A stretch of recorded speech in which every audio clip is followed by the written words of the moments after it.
It is a trial that is 5 years in the making.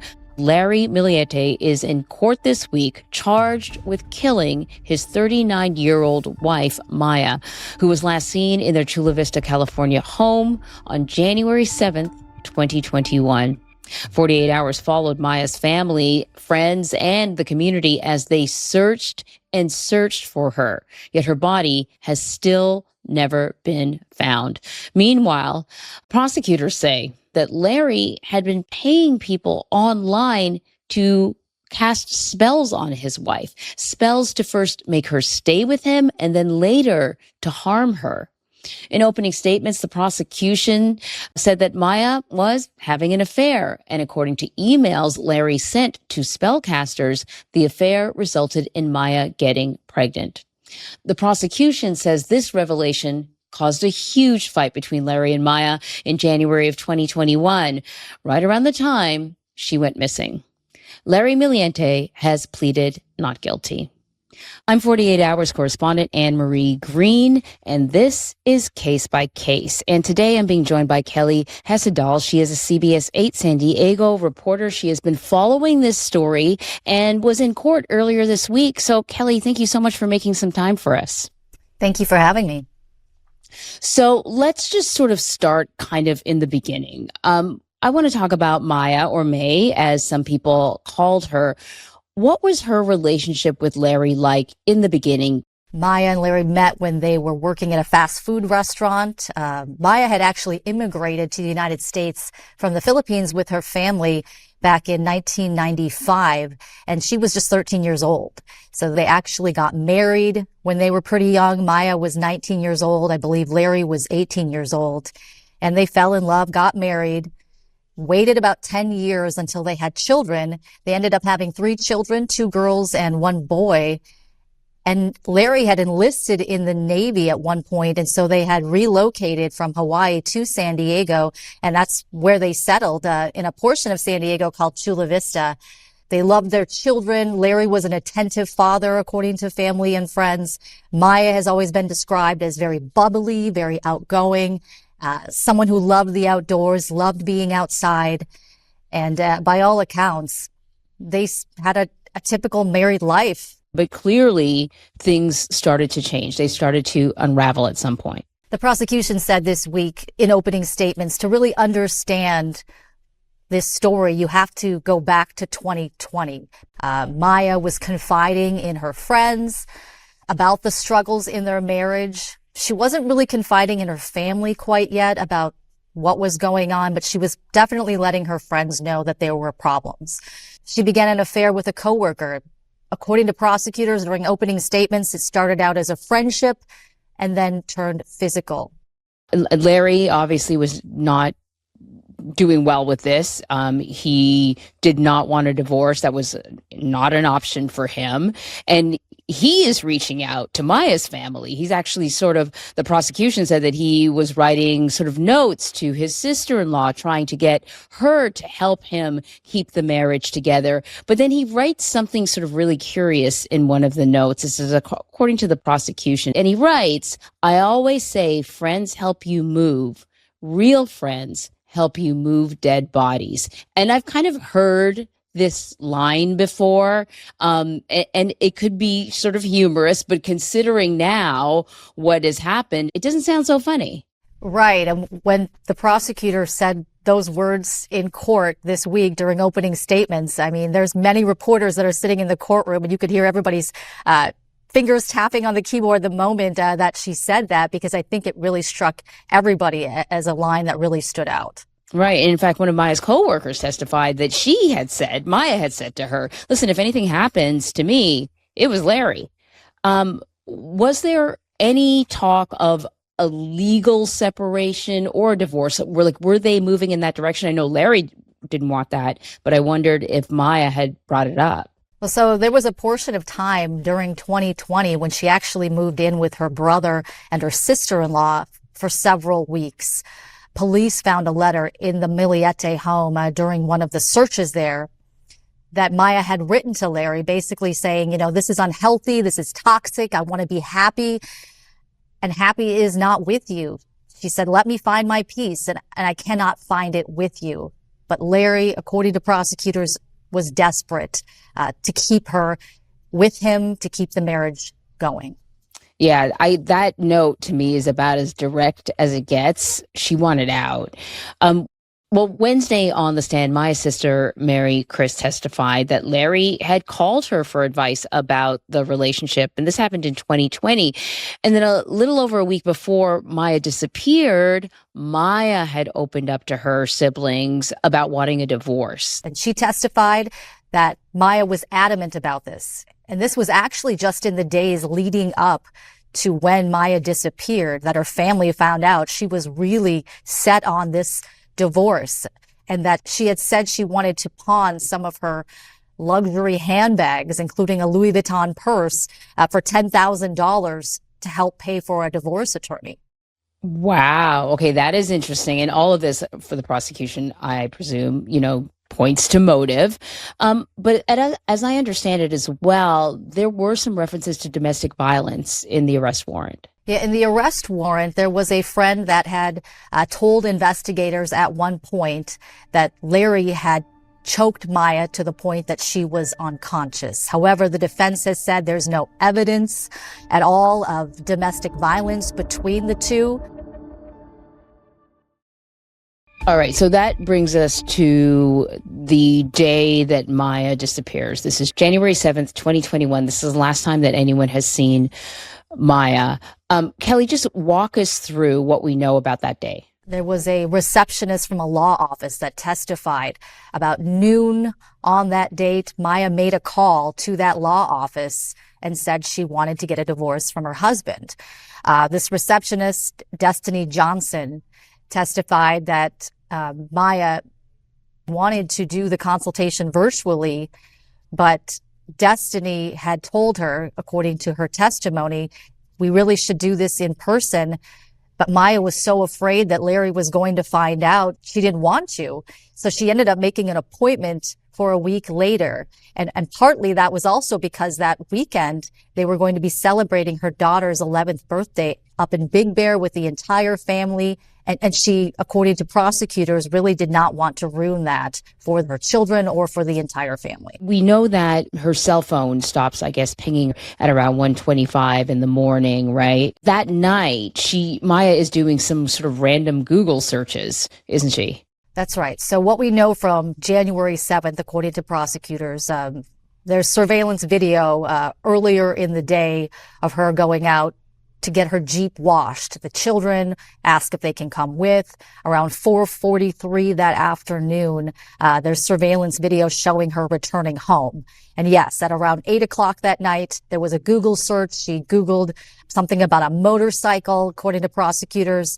There was also a message to her family. She had this group chat she was in with her family.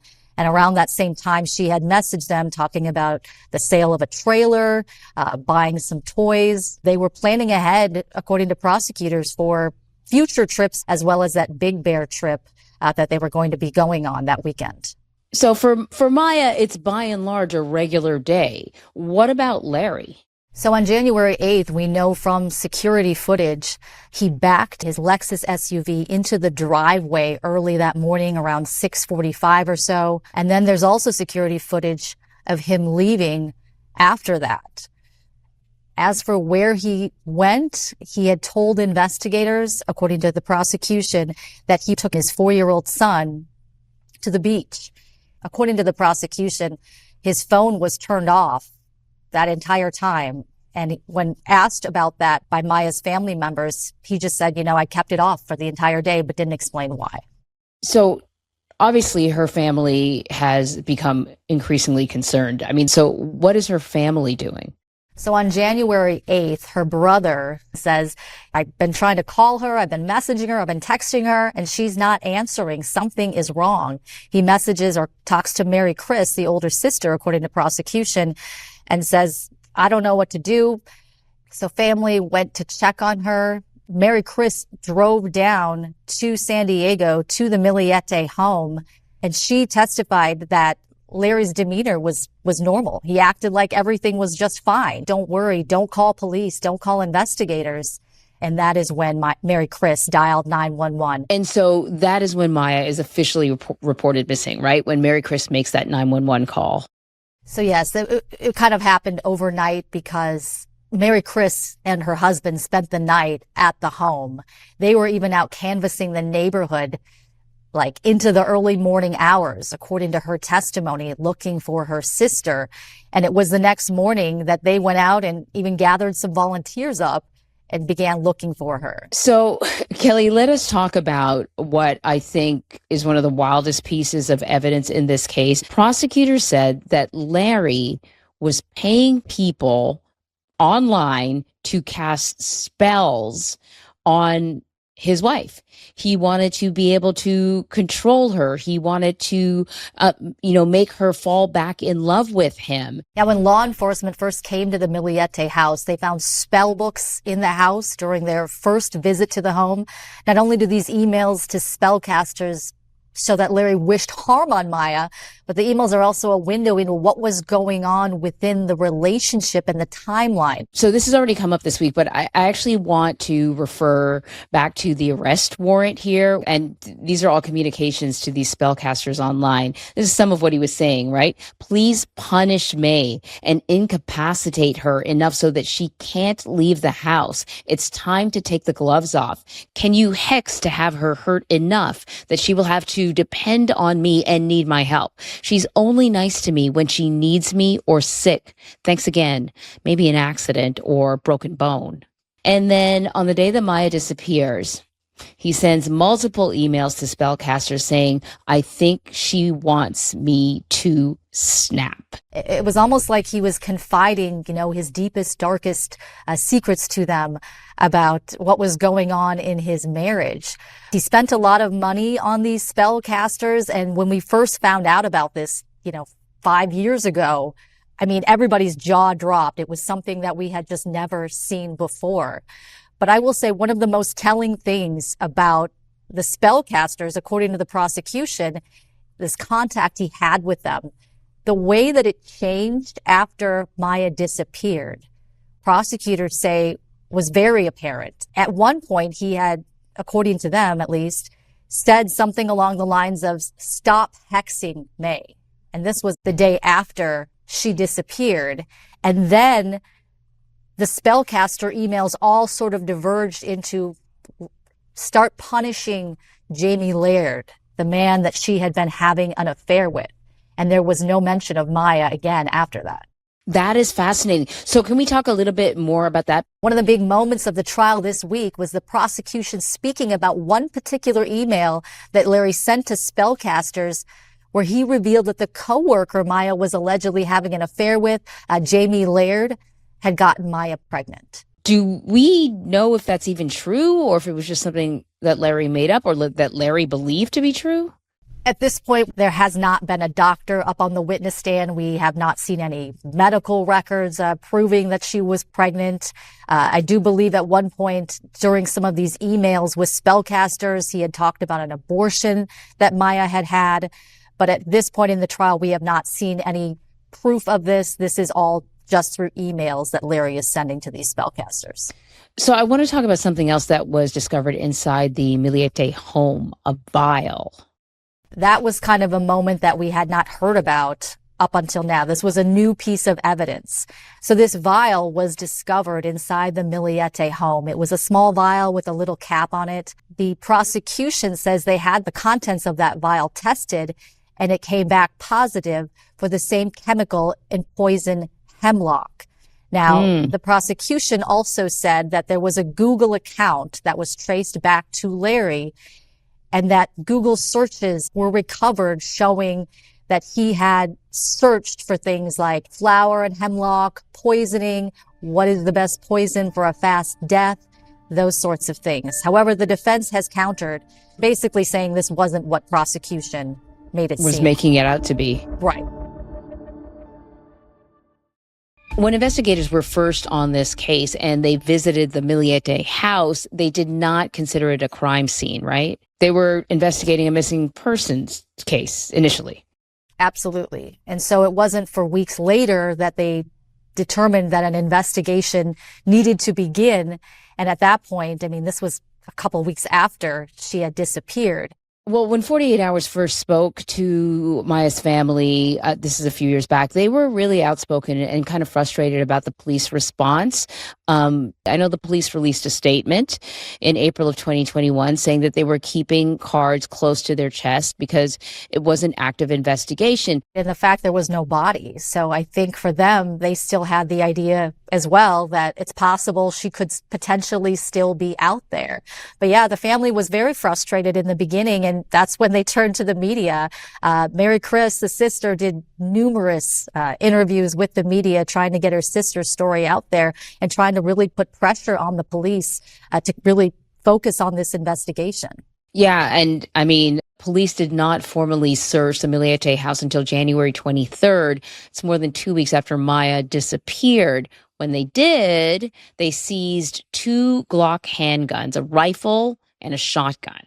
Additionally, in May of 2021, police served Larry with a gun violence restraining order. Per the order, Larry was to surrender his firearms to law enforcement. He did not comply, and that meant that they could then get a search warrant for the house. They seized more weapons once they got into the house, additional unregistered firearm as well, meaning that Larry was also now in possession of an illegal firearm, gave police a little more leverage. Based on all of this information, all that was uncovered in the investigation, law enforcement decided to move forward and arrest Larry. When was he arrested?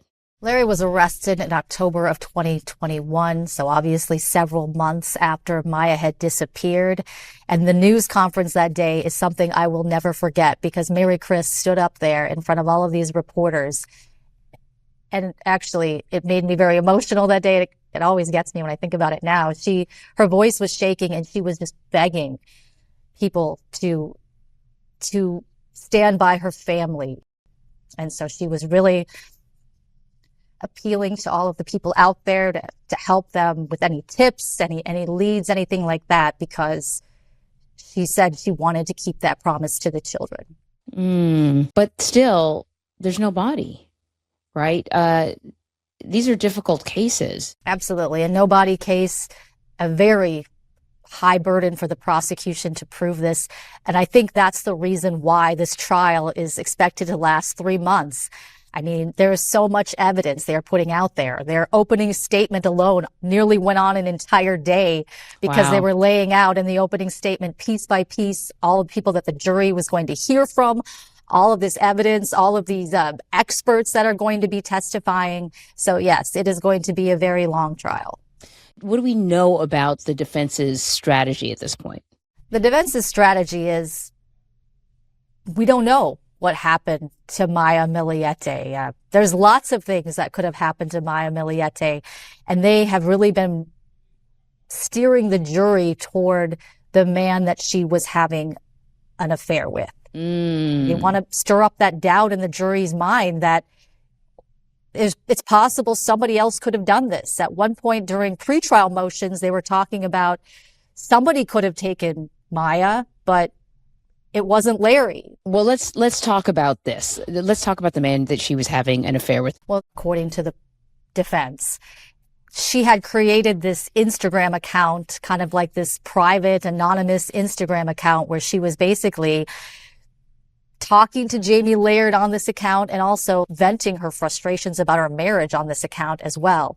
But according to defense, it was a sexual relationship. There was a lot of graphic images and graphic photos shared between the two of them. The defense made it clear this wasn't like they just met up a couple of times. This was something that had been ongoing. So the defense also points to Jamie's wife. His wife was pregnant, and actually his alibi for where he was the day Maya disappeared is he says he was at the hospital with her because she was going into labor. And so the other thing the defense is probably going to point out during testimony is that Jamie never reached out to Maya after she disappeared. Their communication pretty much just ended on January 7th. And we learned through the prosecution this week that both Jamie and his wife are expected to take the witness stand during this trial. That is interesting. Okay, so this trial is expected to last 3 months. Why so long? Well, they have a lot of circumstantial evidence to get through. They have a lot of investigators who are going to testify. They have a lot of experts that they're going to want to put up on the witness stand. We know from pretrial motions that just the cell phone data itself was kind of in question by the defense. And then there's a lot of family members to also get through who are all testifying, a lot of friends. One of the biggest moments this week was that Maya's father was on the witness stand. He was being questioned by prosecutors. He has a translator with him. And at one moment, he got up and had this just emotional outburst at Larry, that he was crying and wailing and screaming, saying, "I loved my daughter. Why did you do this? Why did you do this?" And this went on for a while. One of the defense attorneys left the courtroom crying. The judge cleared everybody out of the courtroom. The defense tried to call for a mistrial, but the judge said no. The judge said to the jury, "You can take into account the emotion behind what he said, but you must ignore the statements that he made." But I think that there were a lot of people that were pretty shaken by what they saw. Yeah, you don't want people to have outbursts in court, but this family has waited so long for answers. They still don't know where Maya is. And it's, in many ways, kind of a double loss for them. Maya is gone, but Larry was part of their family. And I've talked to legal experts about this who have made some pretty sad revelations that at the end of the day, Maya's family just wants to bring her home. That is all they want. They want to know where her body is. They want to bring her home. And sadly, legal experts have said the chances that they're going to get that closure and find out exactly where she is extremely slim. I mean, if Larry is found not guilty, obviously, then there's nothing for him to reveal to them. However, if he is found guilty, this would probably get tied up in the court system for a while. It's quite a case, Kelly, and I know you'll be in the courtroom watching. This is a case of 48 hours, has been following for years, and we're certainly going to continue to follow it as the trial unfolds. Kelly, I got to thank you so much for joining us and taking some time out of your busy day to sit down and talk with us. Thank you for having me. I'm Anne-Marie Green. This is Case by Case from 48 Hours. We will be back next week, and make sure that you let us know which case you are following in your podcast reviews and comments.